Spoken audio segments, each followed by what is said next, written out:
28-29 August salni bagai hasteo phaitongo BJP eba Bharatiya Janata Party ni achukphang JP Nadda o salni bagai hasteo phai hasteni juda juda thairogo beraikiri khlainai hini bokoktoma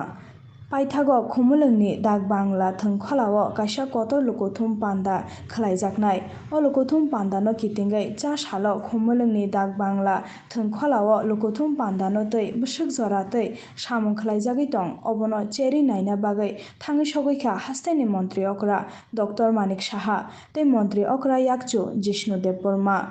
ICA মন্ত্রী Sushant Chowdhury no karibo MP Revati Tripura tei Central Minister Protima Bhomik no karibo BJP ni haste kuchuk beremni adong tei adongjak song video report Chomoi TV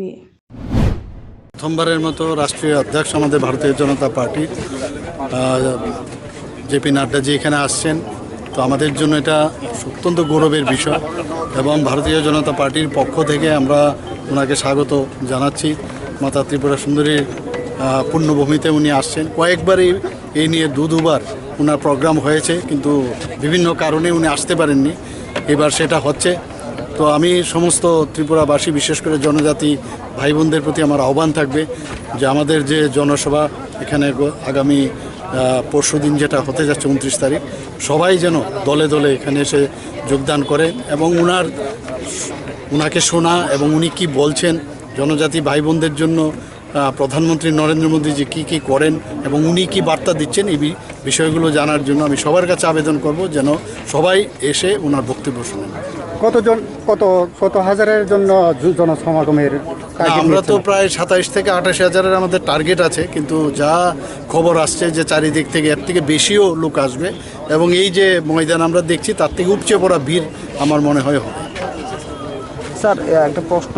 Bru শরণার্থীদের যে ভারতীয় জনতা party আসার পর ওনাদের যে একটা স্থায়ী একটা জমি দিয়েছে আমবাসায় একটা স্থিত তো জনজাতি মানে ব্রু শরণার্থী আর জনজাতিদেরও অনেক ভারতীয় জনতা পার্টি সুযোগ সুবিধা দিচ্ছে কি বলবেন স্যার ব্রু শরণার্থী 23 বছর ধরে ওরা বিভিন্ন সমস্যায় ওরা ভুগছে আমরা সবাই জানি রিয়াং শরণার্থী যারা তাদেরকে এই প্রথমবারের মতো এই ভারতীয় জনতা পার্টির সরকার এখানে যখন গঠন হয় তারপর থেকেই কিন্তু ওনাদের বিষয়ে সবসময় চেষ্টা করেছে তাদের সেটেলমেন্ট করার জন্য এবং কোয়াড্রি পার্টির যে একটা এগ্রিমেন্ট হয়েছে যারা লিডাররা আছেন বিভিন্ন ওদের যে সব ব্রু শরণার্থীদের বিভিন্ন সংগঠনের লিডার ওনাদের সাথে কথা হয়েছে ওনারাও সাইন করেছেন আমাদের ত্রিপুরা সরকারও এই এগ্রিমেন্ট করেছেন ভারত সরকারও করেছেন সেইভাবে এগ্রিমেন্টের পরে ডিসিশন হয়েছে প্রায় 600 কোটি টাকার একটা প্যাকেজ আমাদের যশস্বী প্রধানমন্ত্রী নরেন্দ্র মোদীর মার্গদর্শনে এবং সেইভাবে অমিত ভাই শাহজির উদ্যোগে সেটা সম্ভব হয়েছে গতকালও আমি মিটিং করেছি এবং একটা ডেডলাইন দিয়েছে এই মাসের মধ্যেই প্রায় 51% মতো অলরেডি সেটেলমেন্ট হয়েছে 13টা জায়গায় আমাদের নির্ধারণ হয়েছে 13টা জায়গায় এর মধ্যে 8টা জায়গায় অনেক সেটেলমেন্ট হয়ে গেছে 51% বাকি যারা ব্রু লিডার্সরা আছেন ওদের সাথে আমি কথা বলেছি ওনারাও বলেছেন যে 31 অগস্ট পর্যন্ত লাস্ট যে